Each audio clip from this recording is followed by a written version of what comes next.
যুবকদের পায়ে হাত রেখে বলছি, রে যুবক,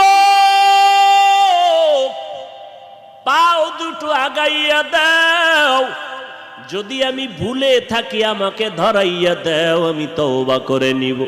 12টা মাস ফজরের পরেও বয়ান, জোহরের পরেও বয়ান, মাগরিবের পরে, আসরের পরে, এশার পরে, এত বয়ান করি সারা দেশের মধ্যে।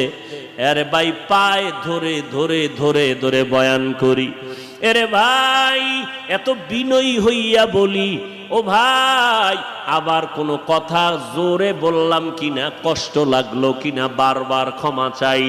আবার মোনাজাতেও বলি, আল্লাহ মাফ করে দাও। এত বিনয়ী হইয়া বয়ান করি, পায়ে ধরে ধরে বয়ান করি।